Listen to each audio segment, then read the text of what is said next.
Review hari ke-7, hari terakhir ya dari 7 Day Series iklan di Meta Ads dengan budget mini. Di hari ke-6 kemarin, alhamdulillah bisa comeback ya. Kita bisa profit lagi sekitar 300 ribuan. Setelah di hari ke-5 mengalami keboncosan. Nah, di hari ke-7 ini hasilnya seperti apa ya? Apakah bisa mempertahankan momentum kembali untuk profit?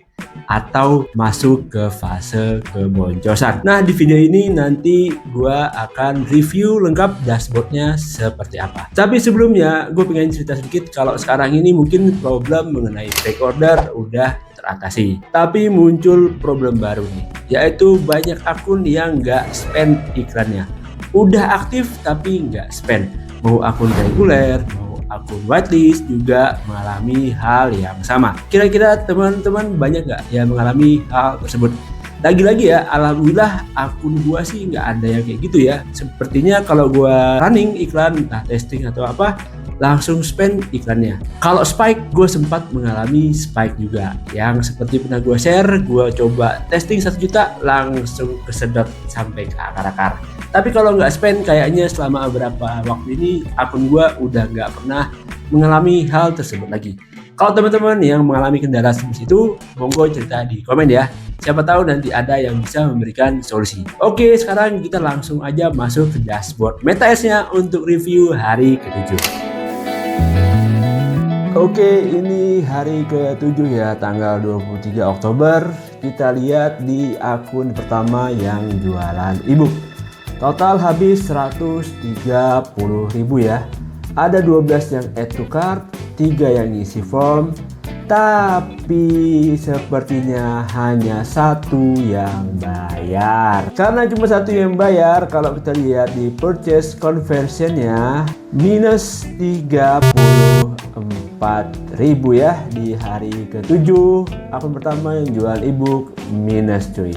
Kalau kita cek parameternya sebenarnya nggak ada perubahan yang signifikan ya.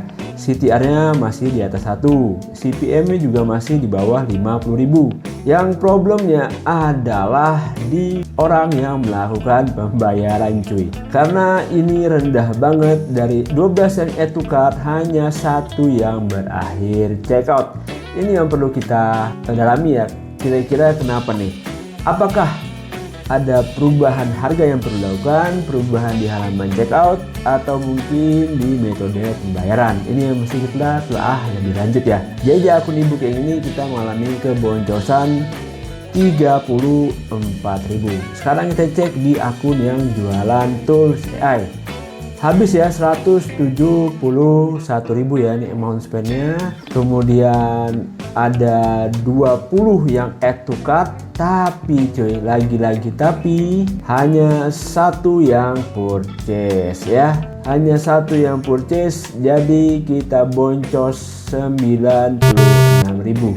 Di sini juga terlihat secara parameter mungkin CPM-nya agak mahal lah ya, 60 ribuan, di atas target gua 50.000. Tapi CTR-nya juga bagus, di atas 1%, dan frekuensinya belum sampai 2. Jadi problemnya lagi-lagi adalah di add to cart yang nggak convert menjadi purchase. Lagi-lagi ini yang perlu kita cek ya, kenapa? Apakah terlalu ribet di halaman purchase-nya, di halaman checkout terlalu ribet, terlalu banyak pilihan, atau mungkin terlalu panjang.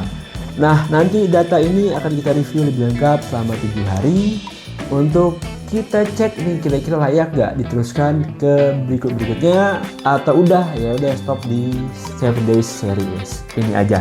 Jadi total kita mengalami boncos ya 96.000 ditambah minus 34.000, sekitar 140.000 boncos di hari ke-7 ini. Mari kita menghela nafas untuk melihat secara 7 hari kayaknya sih masih profit ya. Alhamdulillah masih profit.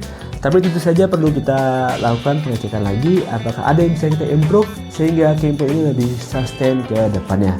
Jadi stay tune terus ya, nanti kita akan review lengkap selama 7 hari di video berikutnya. Ternyata ya, seperti mungkin juga sudah diprediksi, kalau di hari ke-7 ini, hari terakhir, iklan kita mengalami keboncosan di 2 akun tersebut. Mau yang jualan ebook, mau yang jualan tools AI, mengalami keboncosan. Ada beberapa yang mesti kita pelajari ya. Memang mungkin benar ya, dalam jangka waktu selama 1 minggu, kita ini nggak ada merubah settingan iklan ataupun merubah ads kreatif. Jadi mungkin bisa kita cek nanti, kita review selama 7 hari kemarin perubahannya seperti apa nih. Apakah emang iklannya yang saturated? Apakah produknya yang saturated? Apakah teknik iklannya yang udah nggak convert? Nah, itu perlu kita bedah lebih lanjut ya, biar bisa memperbaiki performa konten atau performa iklannya ke depannya. Karena mungkin benar juga ada yang bilang kalau iklan itu hanya bisa bertahan sekitar 5 hari. Terlihat ya, dari 7 hari kita iklan, 5 hari profit, 2 hari boncos. Tapi masih alhamdulillah dalam seminggu ini secara total kita masih mendapatkan profit. Alhamdulillah, itu yang patut disyukuri ya. Dengan budget yang kecil masih bisa mendatangkan profit yang lumayan.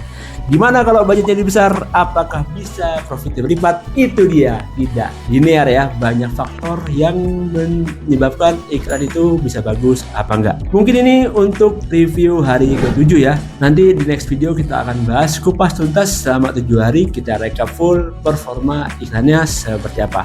Semoga bermanfaat. Sampai jumpa di video berikutnya. Salam pengangguran, tapi